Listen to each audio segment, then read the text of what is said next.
उनका नियम ऐसा था कि वो खुद तो एकादशी करते थे,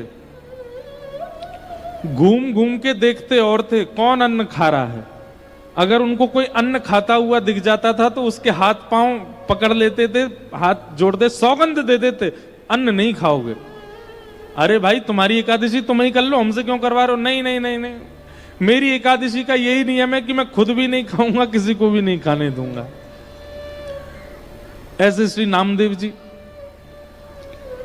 एक दिन भगवान बोले नामदेव की हम परीक्षा लेते हैं, और एक दिन इनसे ब्राह्मण का रूप धारण करके भगवान पहुंच गए नामदेव जी के पास। एकादशी का दिन नामदेव जी के द्वार पर आकर के भगवान दीन इनसे ब्राह्मण बने और महाराज धड़ाम से आकर के गिरे, अरे कोई भोजन करा दो, मैं भूखा प्यासा ब्राह्मण, मैं भूखा प्यासा साधु, 10 दिन से 15 दिन से भूखा हूं, मेरे प्राण निकल रहे हैं, कोई भोजन करा दो, कोई रोटी खिला दो, कोई अन्न पवा दो। नामदेव जी महाराज दौड़े दौड़े आए, आकर के उनको उठाया, अपने घर में ले गए। बोले महात्मा आप कहां से चले? बोले हम बहुत दूर से चले आ रहे हैं, भैया कुछ पवा दो, भूख लग रही है, बहुत दिन से कुछ पाया नहीं हमने। पत्नी से बोले जल्दी फल लेकर के आओ, महाराज जी को भूख लगी है। नहीं नहीं फल नहीं खाने बेटा, रोटी दाल चावल सब्जी खवाओ, भूख लगी है बहुत जोर की, हम इतने दिन से भूखे। नामदेव जी बोले आज एकादशी है, आज अन्न चावल रोटी नहीं खा सकते। अरे भैया तुम्हारे आगे मेरे प्राण निकल रहे हैं, तुम मुझे क्यों दिला रहे हो याद कि आज एकादशी? अरे एकादशी तुम कर लो ना, मुझे तो खिला दो। नहीं नहीं नहीं महाराज, आज एकादशी आप केला खाइए, आप सेब खा लीजिए, दूध पी लीजिए, आज एकादशी है, अन्न नहीं बनेगा हमारे यहां। सामने पड़ोसी खड़े हो गए, वो बोले ए महाराज जी आप एक काम करो, हमारे घर आ जाओ, हम आपको रोटी बना के पवा देते हैं। ये नामदेव तो सबके पीछे पड़ा रहता है, आप आइए, हम खवाएंगे आपको। नामदेव जी ने अपने घर की किवाड़ लगा दी, बोले जाने भी नहीं दूंगा कहीं, मेरे यहां आए हैं तो यहीं रहना पड़ेगा आपको। भगवान बोले अजीब जिद है तुम्हारी, खुद हमको खाने नहीं दोगे, कहीं और जा रहे हैं तो मैं जाने नहीं दोगे? अरे मेरे प्राण निकल जाएंगे। नहीं निकलेंगे ना, आप केला खाइए, सेब खाइए, दूध पीजिए, बढ़िया फलाहार है, सब पा लीजिए। नहीं मुझे अन्न ही खाना। बोल अन्न तो नहीं बनेगा और ना मैं आपको खाने दूंगा। कल द्वादशी इतने समय पर लगेगी, तब आप पा लीजिएगा।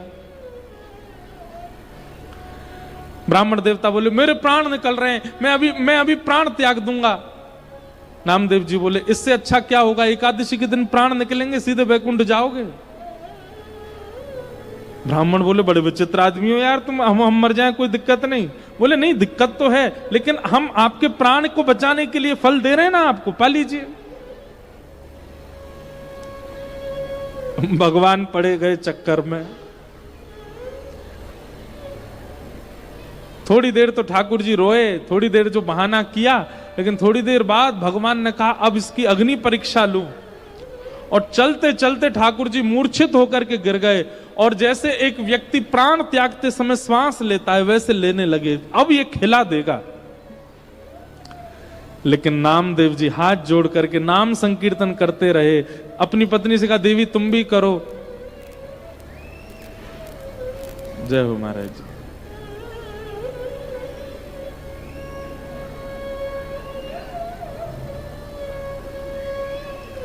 तुम भी करो, विराज जाओ महाराज जी। नाम संकीर्तन करने लगे, सब अड़ोसी पड़ोसी चिल्लाने लगे अरे नामा तेरे यहां आज संत प्राण त्याग देंगे, अरे कम से कम कुछ खिला दे। इतनी बड़ी एकादशी हो गई कि कोई व्यक्ति प्राण त्याग रहा है तो उसके सामने एकादशी को श्रेष्ठ मानता है। नामदेव जी ने किसी की नहीं सुनी, फल रख दिए, दूध रख दिया आगे, और ठाकुर जी एक ब्राह्मण के रूप में ऐसे गुर गुर आवाज उनके कंठ से आने लगी जैसे प्राण त्याग रहे हैं, और नामदेव जी संकीर्तन करने लगे, और देखते ही देखते प्राण चले गए। जैसे ही प्राण गए नामदेव जी महाराज रोने लगे, और रोते हुए बोले देवी आज हमारी एक निष्ठा की वजह से, हमारे एक नियम की वजह से संत के प्राण गए हैं। अब इनका अग्नि संस्कार हम करेंगे और अग्नि में हम परिवार सहित सती हो जाएंगे। जैसे एक सती नारी हो जाती है, वैसे हम भी पूरा परिवार इनके साथ ही प्रस्थान कर जाएंगे। और चिता जला करके उन ब्राह्मण देवता का शरीर रखा, उसी पर नामदेव जी बैठ गए, पत्नी को भी बैठा लिया, पूरे बच्चों सहित बैठ गए। जैसे ही चिता में अग्नि लगाई, ब्राह्मण के रूप में साक्षात शंख चक्र गदा पद्मधारी श्रीमन नारायण प्रकट हो गए। चिता में से नामदेव जी को खींच करके हृदय से लगा लिया। अरे मेरे नामा, मान गए भैया, तुम्हारी निष्ठा को मान गए हम, जय हो। और श्री नामदेव जी की एकादशी निष्ठा की स्वयं ठाकुर जी ने परीक्षा ली और धन धन्य कह करके ठाकुर जी प्रस्थान कर गए। वैष्णव की 3 निष्ठा है, एकादशी, नाम निष्ठा, एकादशी निष्ठा और तुलसी निष्ठा। इन 3 निष्ठाओं का पालन करे वैष्णव। देखो, प्रेम का एक स्वरूप होता है कि आप अपने प्रेमी के लिए कुछ त्यागते हो तो आप प्रेमी माने जाते हो। बहुत ध्यान से सुनिएगा सब लोग, इधर देखिए। आप अपने प्रेमी के लिए कुछ त्यागते हो तो आप प्रेमी माने जाते हो। और क्षमा कीजिएगा, जहां आप कुछ नहीं त्यागते, आप पहले ही अपनी पत्नी को बोल देते हो, मेरा तो ऐसा नियम है, मैं तो ऐसे रहता हूं, ये खाता हूं, वो खाता हूं, यहां जाता हूं, वहां जाता हूं, ये करता हूं, वो करता हूं, ऐसा है, ऐसा है, ऐसा है, तुम देख लो, तुम रह सको तो। पत्नी कहे मुझे सब मंजूर है, पर 1-2 चीजें इसमें से देख लो, आप ठीक कर सको। नहीं नहीं नहीं, ये तो ऐसे ही रहेंगी। प्रेम नहीं होता है, फिर कॉम्प्रोमाइज होता है, फिर वो प्रेम नहीं है। प्रेम में तो कुछ त्याग पत्नी करती है, कुछ त्याग पति करता है, तभी तो प्रेम होता है। ठीक वैसे ही त्याग से ही प्रेम का प्रारंभ है। एकादशी के दिन वैष्णव यदि अन्न नहीं त्याग पाते हैं तो कैसा प्रेम है ठाकुर जी के प्रति। आप एक दिन अन्न नहीं खाते, अपने प्रेम के, एकादशी के बहुत महात्म है, पर एक महात्म यह भी है कि आप अपने प्रेमी के लिए, आप अपने ठाकुर जी के लिए, आप अपने गोपाल जी के लिए एक दिन अन्न सेवन नहीं करते, त्याग दिखाते हैं, त्याग करते हैं। और त्याग, एक और बात, मैंने एक शब्द बोला दिखाते हैं, दिखाते नहीं, दिखा करके नहीं करना है, बता करके नहीं करना है, शोर करके नहीं करना। त्याग तो कर दिया जाता, पता भी नहीं चलता सामने वाले को। वो प्रेम का त्याग उचित है।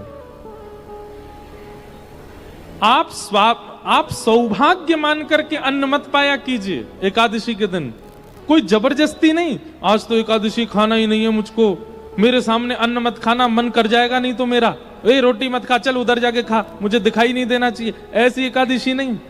एकादशी सौभाग्य मान करके करो, चाहे 56 भोग कोई आपके सामने खा रहा हो। नहीं, आज तो हम अपने प्रियतम के लिए व्रत किए हैं, आज चाहे बहुव्यंजन सामने आ जाएं, नहीं पाएंगे। करवा चौथ का व्रत एक पत्नी सौभाग्य मान करके करे तो उसका लाभ है, केवल एक रिचुअल मान करके, एक परंपरा मान करके करे, उसका कोई लाभ नहीं। तो एकादशी, उस दिन अन्न में पाप का निवास होता है, इसलिए कृष्ण भक्त वैष्णव एकादशी के दिन अन्न नहीं पाते। अब लेकिन हमारे वृंदावन में जाओ, वहां पर हरिदासी परंपरा, हरिवंशी परंपरा, वहां पर एकादशी व्रत नहीं होता। उनके यहां एकादशी का नियम नहीं है, तो वहां उनकी पद्धति अगर देखोगे तो उस पद्धति में नहीं करना ही उचित है, क्योंकि वहां आचार्यों ने मना किया है। हरिवंशियों का भाव ऐसा है कि भाई कल ठाकुर जी ने भोग लगाया, हम कल नहीं पा पाए, कल थी 10वीं और आज है एकादशी, तो कल ठाकुर जी को जो भोग लगा आज वो भोग ही है, वो अन्न नहीं हो सकता, हम उसको पाएंगे। ठाकुर जी को पधराने के बाद कोई अन्न नहीं है, सब प्रसाद है, प्रिया प्रियतम का अधरामृत हम तो पाएंगे। तो इसलिए उस परंपरा में एकादशी ना करने का नियम है, वह उस परंपरा के अनुसार उचित है। विवाह की परंपरा सब जगह अलग अलग होती है। हिमाचल में अलग है, उत्तर प्रदेश में अलग है, राजस्थान में अलग है, बंगाल में अलग है, दक्षिण में अलग है, कश्मीर में अलग है। परंपरा पद्धति अलग हो सकती है, पर है तो विवाह। ठीक वैसे ही कहीं कहीं एकादशी का नियम नहीं है, लेकिन आपको अपनी परंपरा देखनी, हम किस परंपरा से, उसमें एकादशी है तो हमें करना है। कई स्कूल होते हैं वहां पे यूनिफॉर्म होती है, कई स्कूल होते हैं वहां यूनिफॉर्म नहीं होती, बच्चे घर के कपड़ों में आते हैं। तो सब स्कूलों का अपना अपना नियम है, पढ़ाई तो हो रही है ना। ठीक उसी प्रकार एकादशी करना एक वैदिक नियम है, लेकिन अगर आप किसी परंपरा से हैं, जैसे कि हरिदास परंपरा से, जैसे कि हरिवंश परंपरा से, उस परंपरा में अगर आप व्रत नहीं करते हो तो कोई दिक्कत नहीं है।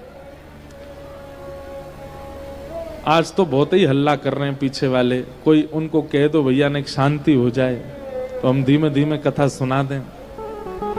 हमको बहुत शांति प्रिय लगे तो फिर और अच्छे भाव आते हैं।